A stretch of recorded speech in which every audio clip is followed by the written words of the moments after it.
여러분 잘 지내셨어요? 5월이 시작되고 2주가 지나갑니다. 네, 가정의 달 5월 재량휴업 주간인 지난주 참 분주하셨을 것입니다. 우리 학습 공간에는 조금 더 연장자이신 분들도 있고 30대인 파릇파릇하신 분도 클래스메이트로 함께 하고 있어요. 연장자이신 분들은 아마도 자녀들과의 만남의 시간으로 분주하셨을 것 같아요. 예, 젊은 분들은 자녀와 부모님의 시간을 마련하기 위해 많이 분주하셨죠? 예, 저도 5월 첫 주는 아이들과 부모님께 즐거움을 조금이라도 안겨주기 위해서 일정을 짜고 선물을 준비하던 때가 있었습니다. 저희는 양가 부모님이 조금 일찍 떠나신 편이고 친정 어머니가 5년 전에 마지막으로 떠나셨어요. 어, 언제나 곁에 있을 것이라는 생각조차 불필요할 만큼 아무 생각 없이 지내다 어느 날 갑자기 떠나시니 죽음이라는 의미가 더 크게 느껴졌어요. 영영 이별이라는 것이 얼마나 큰 일인지를 더욱 실감하게 되고요. 명절이나 어버이날이 돌아오면 분주하지 않아서 편한 것보다는 찾아갈 곳이 없어서 쓸쓸함이 더 앞선 시간을 보냈네요. 외람되게도 이렇게 떠나신 부모님이 있으면 그 자리를 메꿔주는 3세가 등장합니다. 살아있는 동안 우리는 소멸과 탄생의 사이에서 시간을 보내고 있다고 할 수 있을 거예요. 국왕인 오늘과 라스트인 다음 강연은 인문학에서 다소 무거운 주제일 수도 있는 생과 사에 대해 이야기합니다. 네, 사실 우리는 죽음을 멀리 두고 싶어 합니다. 그리고 그것은 우리 사회적 정서와도 무관하지 않습니다. 들어가기에 앞서 소멸은 완전한 소멸일까요? 아니면 그 무엇과 다시 이어질까요? 아니면 반대로 탄생은 우연히 생명체로 태어났을까요? 또 과거에 그 어떤 것들과 이어짐이 있을까요? 참 애매하고도 막연한 이야기들이네요. 또 다른 질문은요. 현대에 와서 왜 사람들이 웰빙과 웰다잉을 이야기할까요? 웰빙은 어느 정도 많은 사람들이 깊이 관심을 갖고 있습니다. 하지만 웰다잉은 자신과 무관한 이야기로 한켠에 둬버립니다. 이런 현상은 왜 일어날까요? 결론부터 말한다면 잘 살아가기 위해 죽음이라는 것을 가까이에서 생각해야 하고 잘 죽는 것은 삶의 완결이라고 생각하는 게 아니고 정말 삶이 제대로 완성체를 높이는 것은 삶의 연장선이라고 볼 수 있습니다. 지금까지 깊이 생각하려고 하지 않았던 이야기를 하나씩 풀어가 보겠습니다. 우선은 오늘 강연은 잘 살아가는 삶을 위해 죽음을 곁에 두고 생각해 보는 것이고, 다음 강연은 죽음에 직면하는 자신과 또 죽음을 맞이하는 주변의 마인드들을 만날 거예요. 네.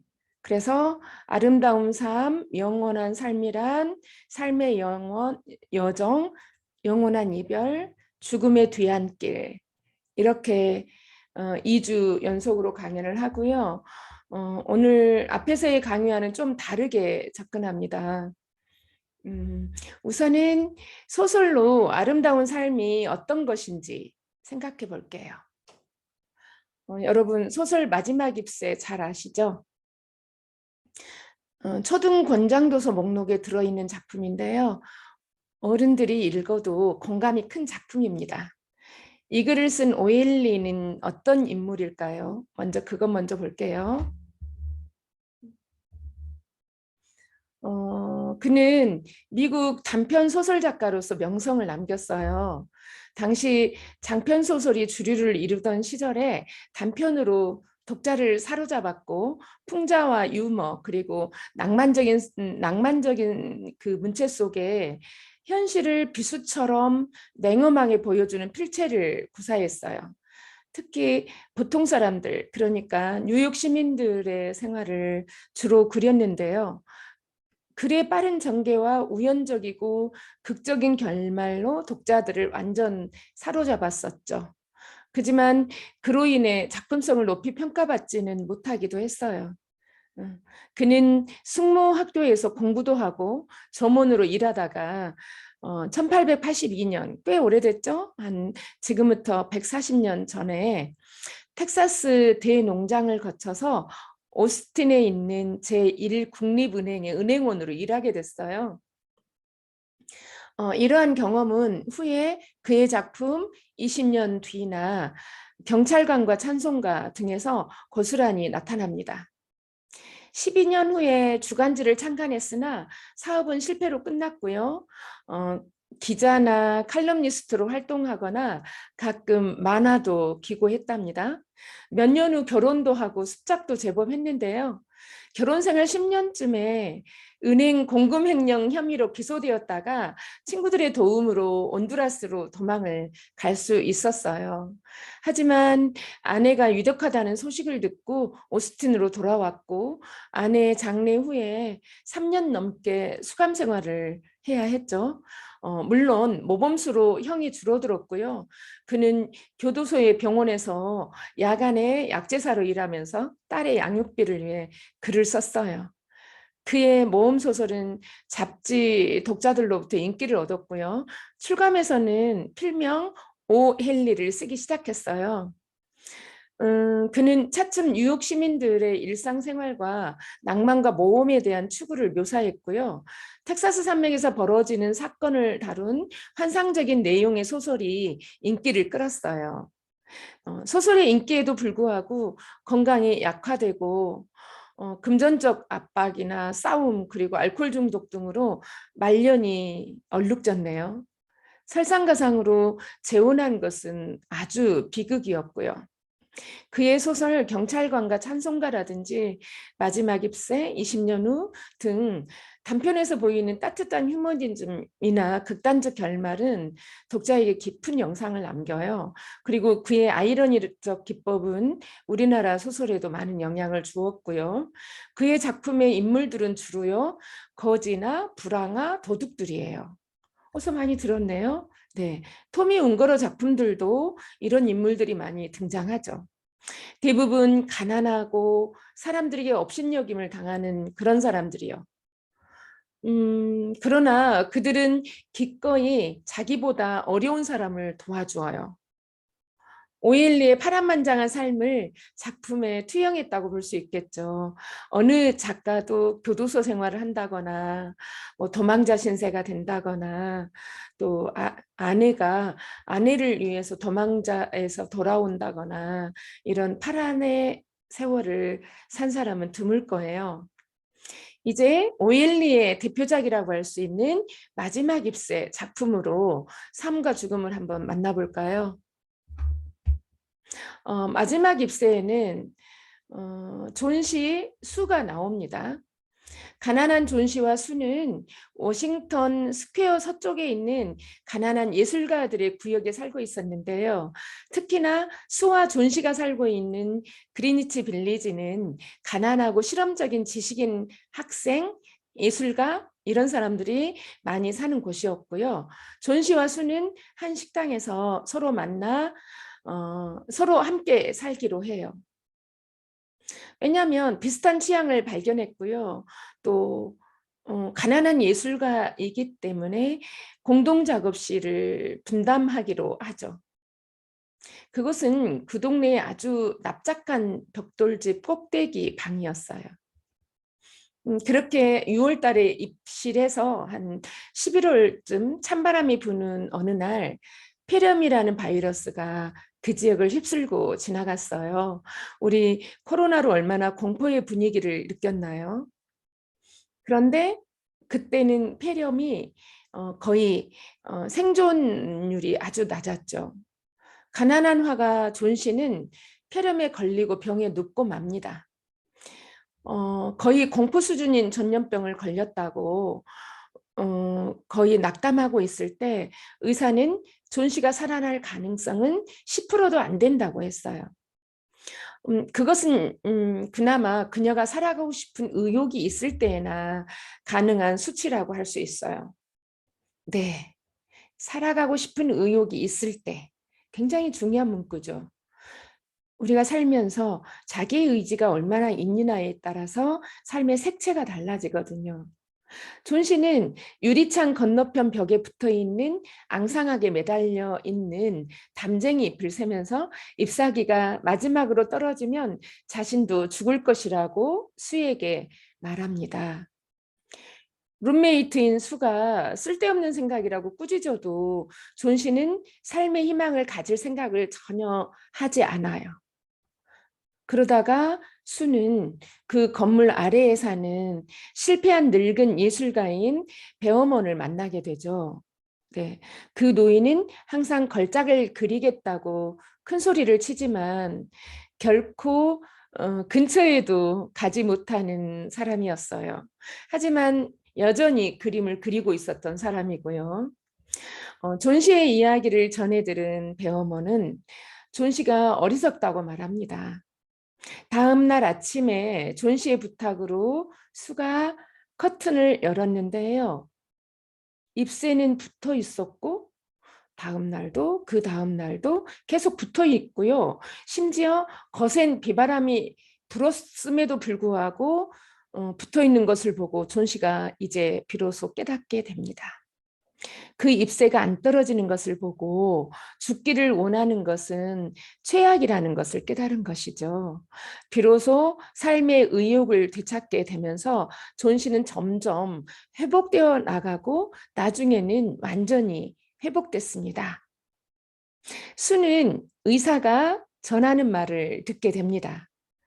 배어먼 노인이 폭풍우가 치는 날 마지막 잎새가 떨어지니까 비바람을 맞으면서 잎새를 직접 그려놓고 고열에 시달리면서 죽어간 것을요. 수는 존 씨에게 배엄한 노인의 소식을 전합니다. 불후의 명작을 남기고 싶은 것이 배엄한 노인의 꿈이었을까요? 정말 사람을 살리는 걸작을 남긴 거예요. 여기서 저는 존 씨의 부정적인 사고방식보다 배엄한 노인의 의식에 집중하고 싶습니다. 품위 있는 생의 마감, 아름다운 마무리를 잘 표현한 대표적 시가 이형기 시인의 낙화입니다. 쭉 시는 중략하고 오늘 이제 함께 만나보고 싶은 시 대목은 가야 할 때가 언제인지를 분명히 알고 가는 이의 뒷모습은 얼마나 아름다운가 라는 거 압권이죠. 어떠세요? 가야 할 때가 언제인지를 분명히 알고 가느니 우리는 죽을 때를 알 수 있을까요? 아주 상징적 의미와 압축적 의미, 생략적 의미가 숨겨져 있는 말인데요. 죽을 때를 모르기 때문에 내일 죽을 것처럼 오늘 내가 어떤 유의미한 삶을 살 것인가 굉장히 의미 있는 메시지입니다. 자신의 목표와 비전이 있지만 젊은이의 삶을 되살리기 위해서 그 폭풍우를 맞아가면서 배엄원 노인의 마음은 어떠했을까요? 두려웠을까요? 어쩜 일생에 가장 몰입하는 시간이었을지 모릅니다. 절박하고 절실하고요. 우리가 살아가는 동안 어떤 마인드로 가야 할지를 잘 보여주는 모습입니다. 네, 살면서 우리가 죽음을 보려고 하지도 않고 탐색하려고 하지도 않아요. 이유는 죽음은 끝이라고 생각하기 때문이죠.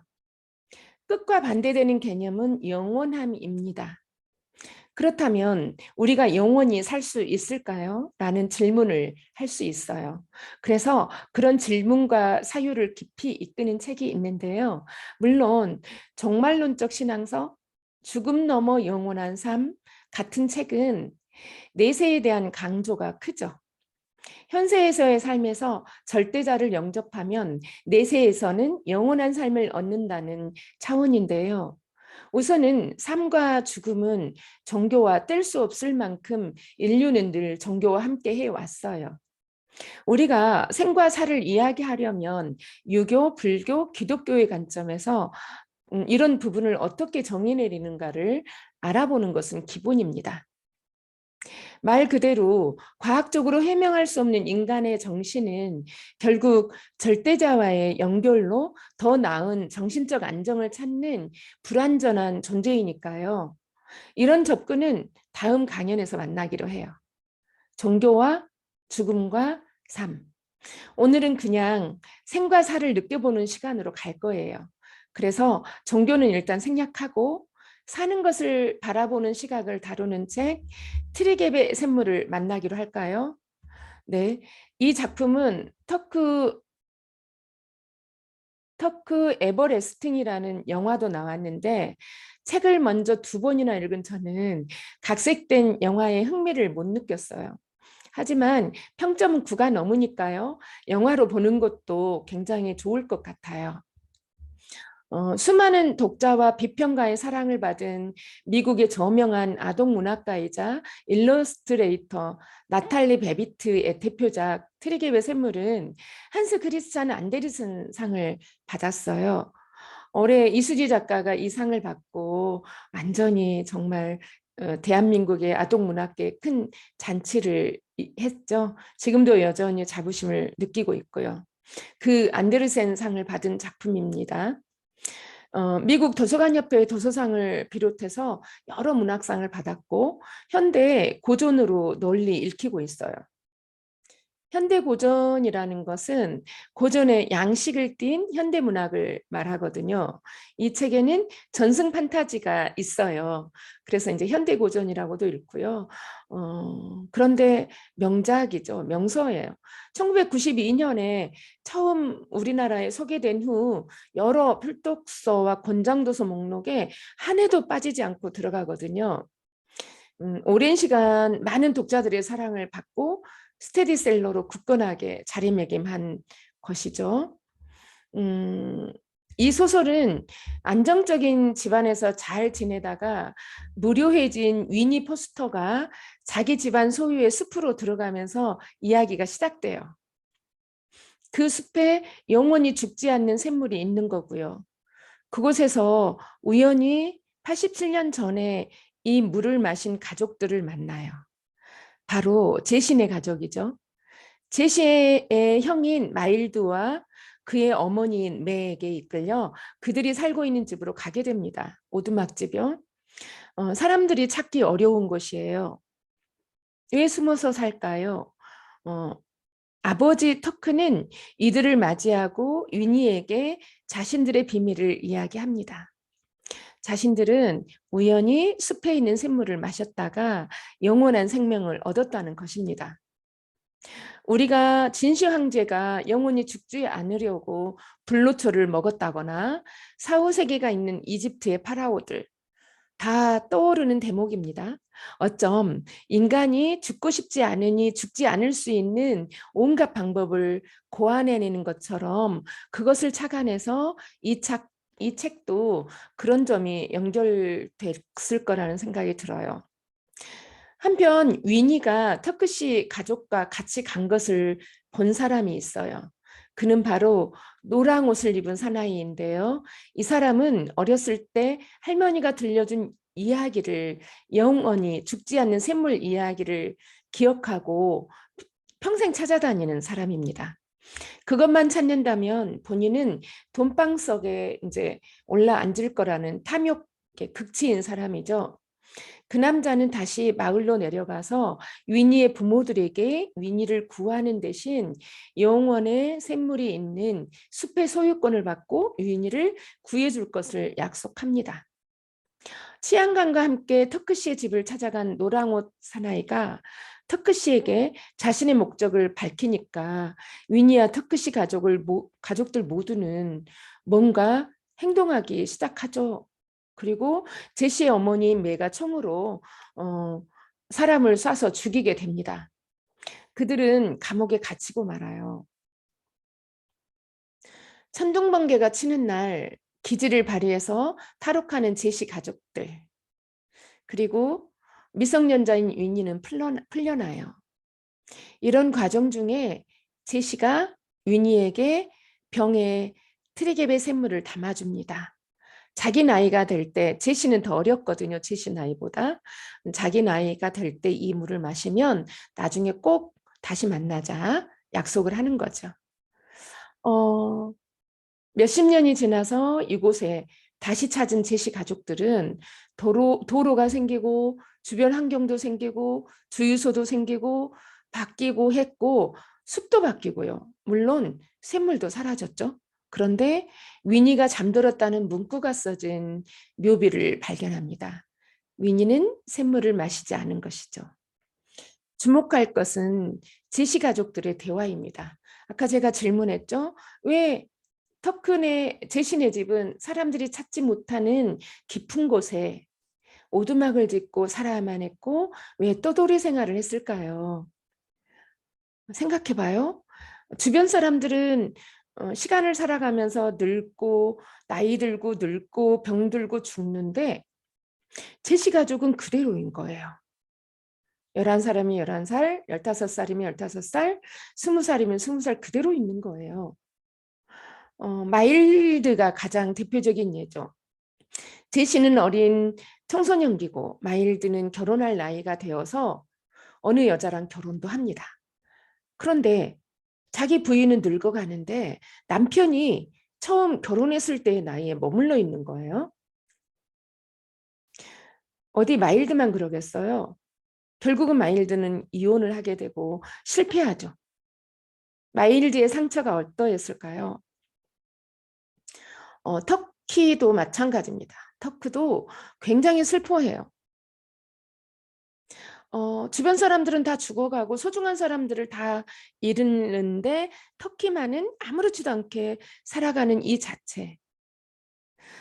늘 살아가다가 누군가 관계 맺고 소중한 사람을 잃는 아픔, 고통, 시간의 수레바퀴 속에서 자기는 멈춰져 있는 느낌.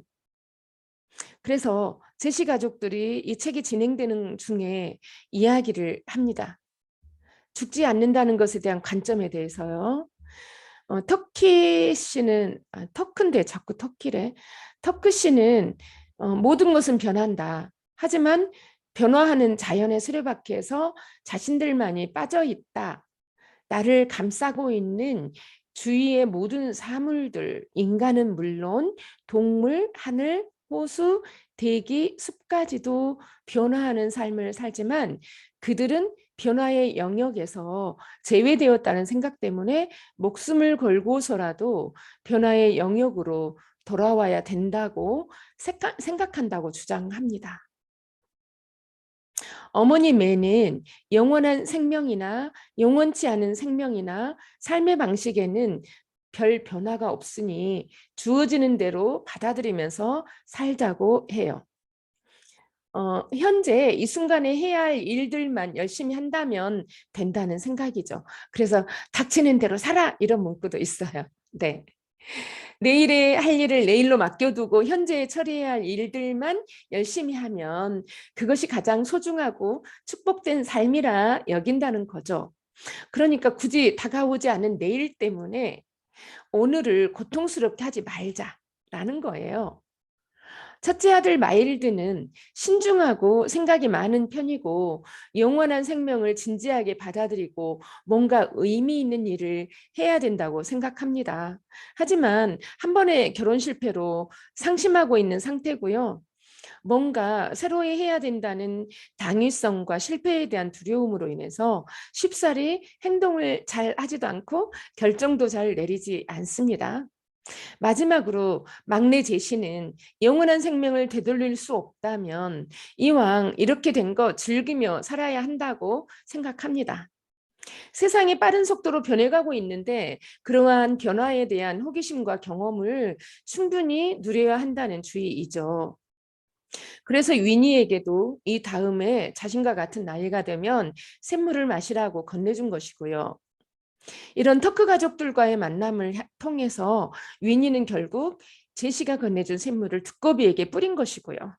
터크 가족이 돌아왔을 때 그 두꺼비가 터크 가족의 수레 앞을 기어가고 있었어요. 늙어도 늙지 않은 두꺼비가 돼서요.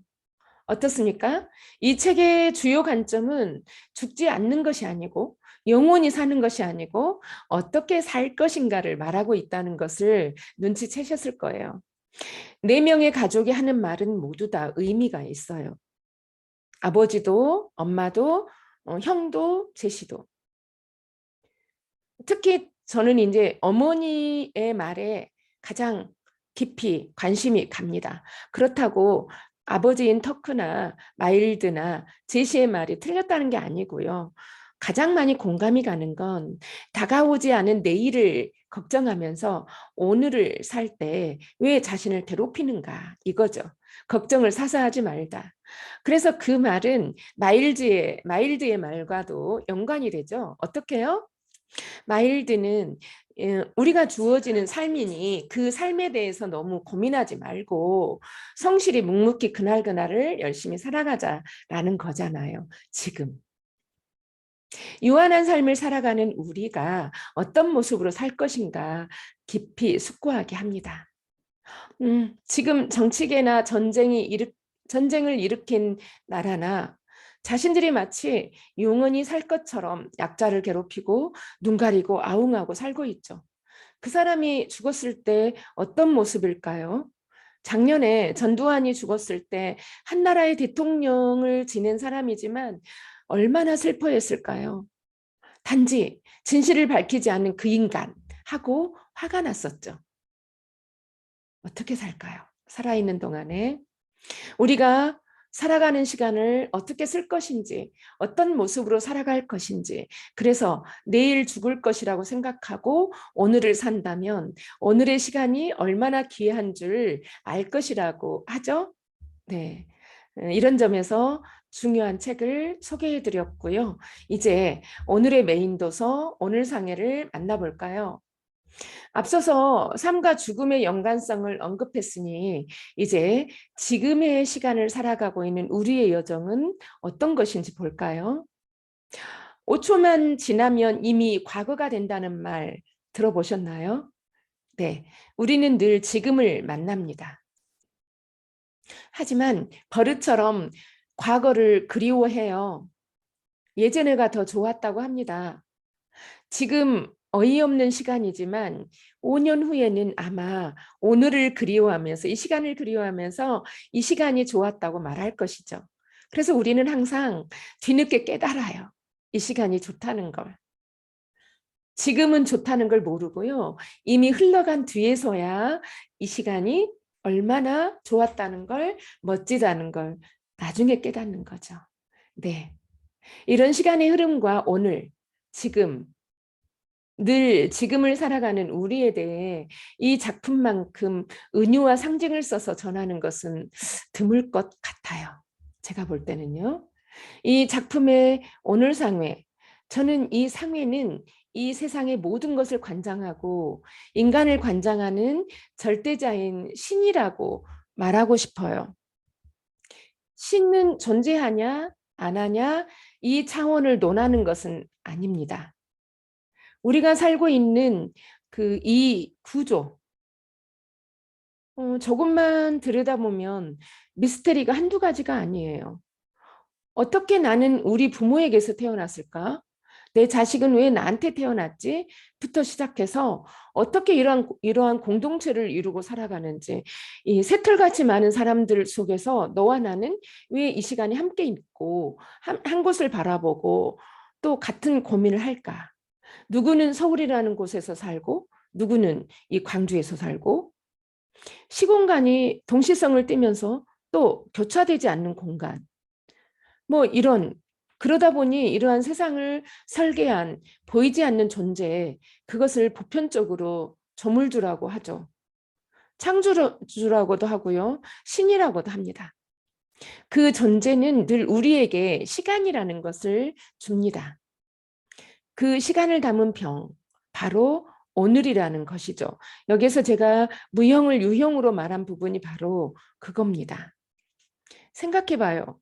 오늘상이라는 것은 매일 살아가는 시공간을 주는 보이지 않는 존재를 오늘상이라는 시각적 이미지로 드러냈고요. 오늘이라는 것을 유리병처럼 생긴 모형으로 옮겼어요. 얼마나 기발해요. 이 이야기의 흐름은 가히 놀라워요. 누구나 어렸을 때 청소년기, 청년기를 거쳐서 결혼하고 아이도 낳고 행복하게 잘 살고 일하러 다니고 누군가는 아프고 너무 많이 아파 영원한 이별도 하고요.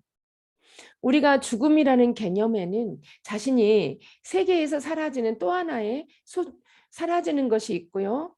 자신이 또 하나는 소중한 사람과 영원한 이별을 하는 것도 있어요. 이 죽음의 두 관점을 드러내는 작품이 조랑말과 나의 한컷에 나와 있어요. 내가 잠깐 그것을 먼저 보고 올게요. 이렇게 오른쪽에 조랑말과 나는 여기 그 어렸을 때부터 출발해서 늙고 병들고 죽는 지점이거나 소중한 사람을 잃는 그런 두 가지 관점이 여기에 나와 있거든요. 내가 이 세계에서 사라지는 면 영원히 사라지는 것이 아니고 나의 흔적들이 이어가는 것이고요. 또 소중한 사람을 잃는다는 것은 정말 절망이겠죠. 이 책도 있고요. 또 그 아래는 또 나는 기다립니다에도 나옵니다. 가운데 부분에 보면은 끊어질 듯 이어질 듯 하죠. 네. 소중한 사람을 잃었을 때 끈이 이렇게 되고요. 정말 잃었을 때는 멈춤이 있는 상태로 지내게 됩니다. 모든 게 절망이기 때문에. 옆에 있는 언제까지나 너를 사랑해 작품은 어머니가 자식을 낳고 결혼해서 독립할 때까지 또는 성장하고 아이를 낳을 때까지 어머니는 언제까지나 사랑합니다, 자식을. 그런데 어머니가 유명을 달리할 때가 오죠. 어머니를 그 먼 곳으로 떠나보내고 아들이 이렇게 멈춤의 시간이 있습니다. 그런 막막한 시간. 그러면서 어머니에게 받는 사랑을 자식에게 잊고요. 또 나는 기다립니다. 언제까지나 너를 사랑해. 조랑말과 나 오늘 상해. 모두 시간의 흐름 속에 우리는 일상을 살아가는 모습 또는 생로병사 다시 이어지는 것들이 시각적으로 아주 잘 표현되어 있어요. 말하고자 하는 것은 공통점이 있지만 주장하고자 하는 것은 책들이 각자 공통점이 있고 구조 자체는 좀 달라요. 네 권 모두 다. 그래서 여러분들이 살펴봤으면 좋겠습니다. 아주 소중한 책들이거든요. 삶과 죽음 또는 생로병사 또는 내가 나에게 다가오는 어떤 문제들에 있어서 어떻게 극복하고 나아갈 것인지 시간의 소중함 살아가는 것이 얼마나 귀한 것인지 이런 것들을 몽땅 보여주는 책들이기 때문에요. 여러분들이 꼭 찾아서 보시면 좋겠고요. 오늘 상회에서 이제 다시 가면 이렇게 어린 시절에도 열심히 오늘 상회를 가는데 여기에 있는 주인공 인물만 그런 게 아니라 누구나 다 오늘 상해로 가서 오늘이라는 시간을 받고 그때그때 언제나 돌아와요. 어렸을 때도 오늘 상해를 가고 청소년기 때도 가고 또 어른이 되어서 결혼할 때도 가고 가정을 꾸려서 자식을 낳고 살 때도 가고 행복하게 잘 살다가 가족 중에 누군가가 아프기도 합니다. 그 아픈 사람이 떠나갈 때 오늘 상에 가는 게 중지되는 시간도 있습니다. 그런데 여기서 굉장히 극도의 은유가 나오는데요. 중지되어 있다가 오늘 상에도 가지 않다가 무채색으로 있는 그 자리에 나비가 날고 아이들이 오고요. 아이들의 목소리를 들으면서 비로소 나비를 따라 다시 오늘상해로 갑니다. 시간이 이어지는 거죠. 그 시간이 이어진다는 것은 죽는 것은 영원한 이별이 아니고 또 다른 삶의 흔적으로 이어가고 또 다른 시간으로 진행된다는 것입니다. 그런 점에서 우리가 살아있는 동안 오늘을 얼마나 잘 살아야 하는지 충분히 인식할 수 있는 거죠. 그리고 그 누구에게만 주어지는 것도 아니고 모두에게 주어지는 시간이고 그 모두에게 주어지는 시간은 모두에게 다음 시간으로 이어지죠. 트리geb의 샘물처럼 유한한 삶을 살아가는 우리는 우리에게 주어지는 시간을 어떻게 살 건지 아주 철학적으로 다가옵니다. 네, 아까 낙화처럼 뒷모습이 아름다운 사람이 되면 좋겠습니다. 그래서 우리가 인문학을 하게 되고요. 여러분에게 지금 내가 살아가고 있는 삶과 시간을 돌아보는 시간이 되었길 바라봅니다. 네, 다음 주에는 이제 죽음으로 이어갈게요. 다소 무거운 제목이지만 결코 무겁지 않을 것입니다. 네, 다음 주에 뵙겠습니다. 건강한 한 주 보내세요. 감사합니다.